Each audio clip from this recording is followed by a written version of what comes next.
প্রতিদিন গীতাপাঠ শুনলে মন শান্ত হয়, জীবনে সঠিক পথ দেখাতে সাহায্য করে। দুঃখ, ভয়, রাগ দূর হয়, আত্মবিশ্বাস বৃদ্ধি পায়। কর্ম ও ভক্তির মাধ্যমে হৃদয়ের শক্তি, ঘরে শান্তি ও জীবনে আলো নিয়ে আসে। তাই প্রতিদিন আমাদের চ্যানেল থেকে 2টি শ্লোক সহ একটি পাঠ শুনুন। অশিয়াদিত্যান বসুন রুদ্রান অশ্বিনৌ মরুতস্তথা বহুনি অদৃষ্ট পূর্বাণি অশিয়াশ্বর্যানি ভারত। হে ভারতবংশীয় অর্জুন, তুমি এখন আমার এই বিশ্বরূপের মধ্যে আদিত্যগণকে দেখো, বসুগণকে দেখো, রুদ্রগণকে দেখো, অশ্বিনী কুমারদের দেখো এবং মরুদদেরও দেখো। আগে কখনো যা দেখা যায়নি এমন অসংখ্য বিস্ময়কর রূপ আজ তুমি প্রত্যক্ষ করো। অশ্য মানে দেখো, আদিত্যান মানে আদিত্যগণ, সূর্য দেব সহ দেবতাগণের এক শ্রেণী। বসুন মানে বসুগণ, প্রকৃতির শক্তিস্বরূপ দেবতা। রুদ্রান মানে রুদ্রগণ, সংহার ও রূপান্তরের দেব শক্তি।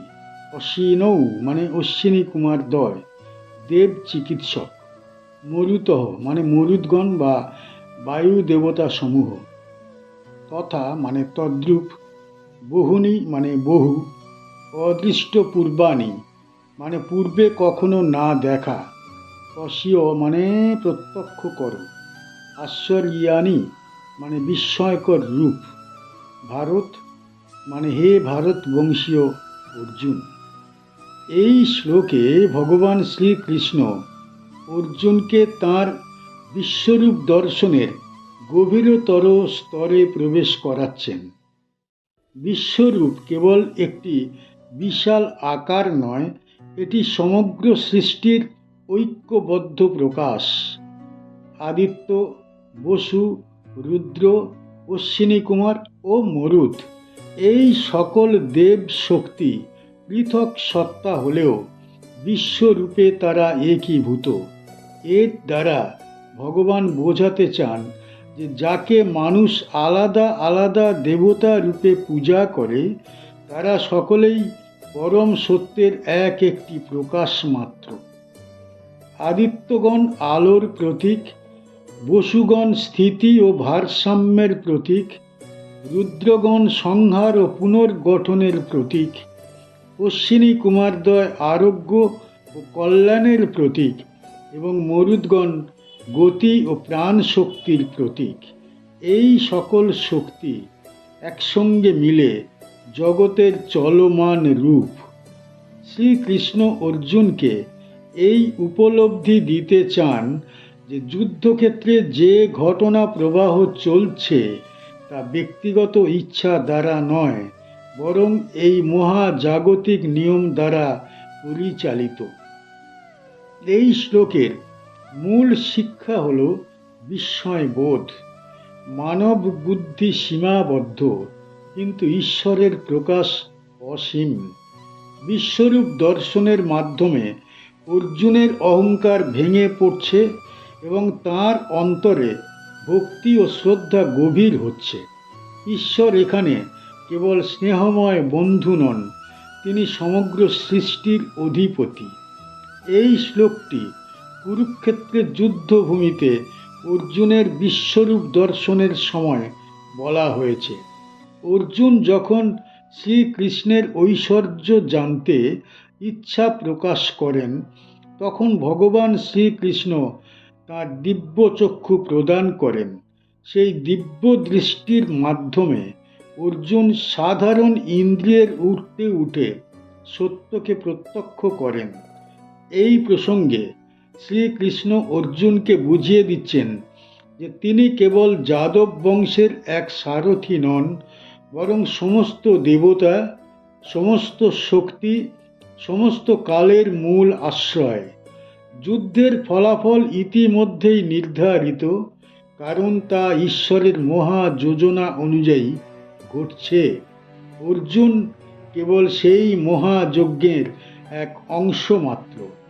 এই শ্লোক আমাদের শিক্ষা দেয়, জীবনে যা ঘটে তার পিছনে একটি বৃহত্তর ঐশ্বরীয় পরিকল্পনা কার্যরত। ব্যক্তি যদি সেই সত্য উপলব্ধি করে তবে তার মধ্যে ভয় দূর হয় এবং কর্তব্যবোধ দৃঢ় হয়। বিশ্বরূপ দর্শন আসলে আত্মসমর্পণের শিক্ষা, যেখানে মানুষ নিজের সীমা বুঝে পরম সত্যের শরণ গ্রহণ করে। কি শিখতে পারি এই শ্লোক থেকে? এই শ্লোক আমাদের শেখায় যে ঈশ্বরই সকল দেব শক্তির মূল আধার। আদিত্য, বসু, রুদ্র, অশ্বিনী কুমার ও মরুত, যাদের আমরা ভিন্ন ভিন্ন রূপে পূজা করি, তারা সকলেই সেই এক পরমেশ্বরের মধ্যেই অবস্থিত। শ্রীকৃষ্ণ অর্জুনকে দেখাতে চান যে জগতের আলো, গতি, শক্তি, নিয়ন্ত্রণ ও বিধান আলাদা আলাদা উৎস থেকে আসে না, বরং এক পরম সত্তা থেকেই সমস্ত শক্তির প্রকাশ ঘটে। এই উপলব্ধি মানুষের মন থেকে বিভেদ দূর করে এবং একাত্মবোধ জাগ্রত করে। এই শ্লোক মানুষের সীমিত দৃষ্টিশক্তির কথাও গভীরভাবে স্মরণ করিয়ে দেয়। অদৃষ্টপূর্ব আশ্চর্য শব্দের মাধ্যমে বোঝানো হয়েছে যে ঈশ্বরের মহিমা মানুষের সাধারণ বোধের বাইরে। মানুষ যা দেখে বা বোঝে সেটাই সব নয়। ঈশ্বরের লীলা ও রূপ এতই বিস্ময়কর যে তা দেখলে অহংকার আপনা হতেই ভেঙে যায়। এই বিস্ময় মানুষকে নম্র করে তোলে এবং তাকে সত্য উপলব্ধির পথে এগিয়ে দেয়। এই শ্লোক থেকে ভক্তির প্রকৃত অর্থ স্পষ্ট হয়। ঈশ্বরকে দেখা মানে কেবল চোখে দেখা নয়, অন্তরের চেতনায় অনুভব করা। যখন মানুষ নিজের সীমাবদ্ধতা স্বীকার করে পরম সত্যের সামনে নত হয়, তখন তার অন্তরে ভক্তির জন্ম হয়। এই ভক্তি জীবনে শুদ্ধতা আনে, ধর্মবোধ জাগিয়ে তোলে, মানুষকে আত্মিক শান্তির দিকে নিয়ে যায়। ইহৈকস্থম জগৎ কৃৎস্নম পশ্যাদিয় সচরাচরম মম দেহে গুড়াকেশ ইয়চ্চান্যদ্রষ্টুমিচ্ছসি। হে গুড়াকেশ অর্জুন, আজ তুমি আমার এই দেহের মধ্যেই সমস্ত জগৎকে এক স্থানে অবস্থিত অবস্থায় দেখো, চর ও অচর সকল সত্তা সহ। আর যা কিছু তুমি দেখতে ইচ্ছা করো তা আমার এই দেহেই প্রত্যক্ষ করো। ইহ মানে এখানে, একস্থম মানে এক স্থানে অবস্থিত, জগৎ মানে সমগ্র সৃষ্টি, কৃৎস্নম মানে সম্পূর্ণ, পশ্য মানে দেখো, পদ্য মানে আজ এই মুহূর্তে, সচরাচরম মানে চলমান ও স্থির সকল সত্তা, মম মানে আমার, দেহে মানে দেহের মধ্যে, গুড়াকেশ মানে হে ঘুম জয়ী অর্জুন, ইয়ৎ মানে যা, চ মানে এবং, অনিয়ত মানে অন্যান্য, দ্রষ্টুম মানে দেখতে, ইচ্ছসি মানে তুমি ইচ্ছা করছো। এই শ্লোকে ভগবান শ্রীকৃষ্ণ তাঁর ঐশ্বর্যের সর্বোচ্চ প্রকাশ ঘোষণা করছেন। তিনি স্পষ্টভাবে বলছেন যে সমগ্র জগৎ, চলমান জীব এবং স্থির জড় বস্তু সব কিছুই তাঁর দেহের মধ্যেই একত্রে অবস্থান করছে। এখানে ঈশ্বরকে কেবল সৃষ্টিকর্তা হিসাবে নয়, বরং সৃষ্টির আধার ও সত্তা হিসাবে উপস্থাপন করা হয়েছে। সাধারণ মানুষের দৃষ্টিতে জগৎ বিচ্ছিন্ন, আকাশ আলাদা, পৃথিবী আলাদা, দেবতা আলাদা, মানুষ আলাদা। কিন্তু এই শ্লোকে সেই ভেদ বুদ্ধি ভেঙে দেওয়া হচ্ছে। শ্রীকৃষ্ণ অর্জুনকে বোঝাচ্ছেন যে যাকে তুমি আলাদা আলাদা রূপে দেখো তা আসলে এক পরম সত্তারই প্রকাশ। এই উপলব্ধি মানুষের জীবনে অত্যন্ত প্রয়োজন। কারণ এই জ্ঞান অহংকার নাশ করে এবং ভক্তিকে গভীর করে।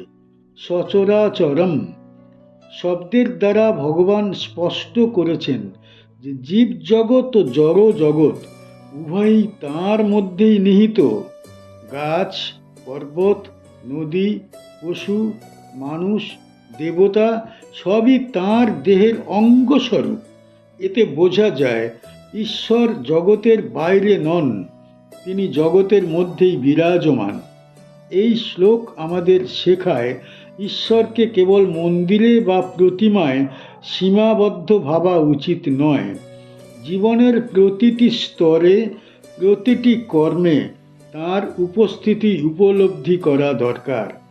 এই উপলব্ধি না থাকলে মানুষ কর্মফলে আসক্ত হয়, কিন্তু এই জ্ঞান থাকলে কর্ম হয় উপাসনা।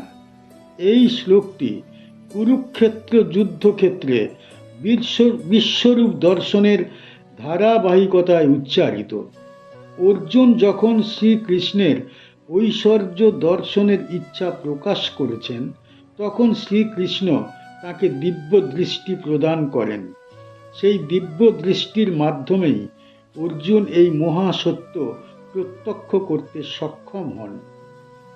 এই প্রসঙ্গে শ্রীকৃষ্ণ অর্জুনকে বুঝিয়ে দিচ্ছেন যে যুদ্ধ, মৃত্যু, বিজয় বা পরাজয় সবই এই বিশ্ব সত্তার অন্তর্ভুক্ত। অর্জুনের যে দুঃখ, সংশয় ও ভয় তা আসলে সীমিত দৃষ্টিভঙ্গির ফল। বৃহত্তর সত্য উপলব্ধি করলে সেই সংশয় দূর হয়। এটাই এই শ্লোকের গভীর তাৎপর্য। এই শ্লোক আমাদের জীবনের জন্য অত্যন্ত গুরুত্বপূর্ণ। মানুষ যখন নিজের কষ্টকে আলাদা করে দেখে, তখন সে ভেঙে পড়ে। কিন্তু যখন সে উপলব্ধি করে যে সমস্ত জগৎ ঈশ্বরের পরিকল্পনায় পরিচালিত, তখন তার অন্তরে স্থিরতা আসে। এই উপলব্ধি জীবনে প্রয়োজন, কারণ তা কর্মে সাহস আনে এবং ভক্তিতে দৃঢ়তা আনে। শ্রীকৃষ্ণ এখানে অর্জুনকে কেবল দর্শন দিচ্ছেন না, বরং কর্তব্য বোধে প্রতিষ্ঠিত করছেন। তিনি বোঝাচ্ছেন, তুমি নিমিত্ত মাত্র, সমগ্র জগৎ আমার মধ্যেই বিরাজমান। এই জ্ঞান গ্রহণ করাই গীতার মূল শিক্ষা। কি শিখতে পারি এই শ্লোক থেকে? এই শ্লোক থেকে আমরা জীবনের জন্য এক গভীর গুরুত্বপূর্ণ শিক্ষা পাই। অর্জুন যখন শ্রীকৃষ্ণের বিশ্বরূপ দর্শন পাচ্ছেন, তখন তিনি বুঝতে পারেন যে সমগ্র জগৎ ঈশ্বরের দেহের মধ্যেই নিহিত। এটি আমাদের শেখায় ঈশ্বর কেবল আকাশে বা দুরন্ত কোনো স্থানে নন, তিনি আমাদের চারপাশের প্রতিটি সত্তার মধ্যেই বিরাজমান। প্রতিটি প্রাণ, প্রতিটি পদক্ষেপ, প্রতিটি শক্তি, সমস্ত কিছুই ঈশ্বরের এক নিখুঁত প্রকাশ। তাই আমাদের জীবনেও সব কিছুকে আলাদা বা বিচ্ছিন্নভাবে দেখা উচিত নয়। সব কিছুই এক পরম সত্যের অংশ। এই শ্লোক থেকে দ্বিতীয় শিক্ষা হলো আন্তরিক দৃষ্টির প্রয়োজনীয়তা। অর্জুন স্বাভাবিক দৃষ্টিতে এই মহাজগৎ দেখার সামর্থ্য রাখতেন না। তাই তিনি বলছেন, যচ্চা নিয়ত দ্রষ্টুমিচ্ছসি। মানুষের সীমিত চোখ সব কিছু দেখতে পারে না। বাস্তব জ্ঞান ও ঈশ্বরের আসল পরিচয় বোঝার জন্য অন্তরের দৃষ্টি, ধ্যান ও শুদ্ধ চেতনা আবশ্যক। এই শ্লোকটি আমাদের শেখায় সৃষ্টি ও ঈশ্বরের মধ্যে একাত্মতা। জগৎ ও ঈশ্বর আলাদা নয়। যেভাবে অর্জুন সব কিছু একসাথে তাঁর দেহে দেখলেন, তেমনি আমাদেরও জীবনকে বিভক্তভাবে না দেখে ঈশ্বরের অংশ হিসাবে দেখার মনোভাব গড়ে তুলতে হবে। এটি আমাদের অহংকার কমায়, বিনয় বৃদ্ধি করে এবং ধর্মপথে স্থির রাখে। সংক্ষেপে বলা যায়, এই শ্লোক আমাদের শেখায় ঈশ্বর সর্বত্র, মানব দৃষ্টি সীমিত এবং জগৎ ও ঈশ্বর এক। এটি আত্মজ্ঞান, ভক্তি ও নম্রতার পথে পরিচালিত করে। আমাদের চ্যানেলের গীতা পাঠ কেমন হয়েছে, ব্যাখ্যা কেমন হয়েছে, আপনার কেমন লেগেছে কমেন্ট বক্সে অবশ্যই জানাবেন এবং প্রতিনিয়ত গীতা পাঠ শোনার জন্য চ্যানেলটা অবশ্যই সাবস্ক্রাইব করে রাখুন। দেখা হচ্ছে পরের ভিডিওতে।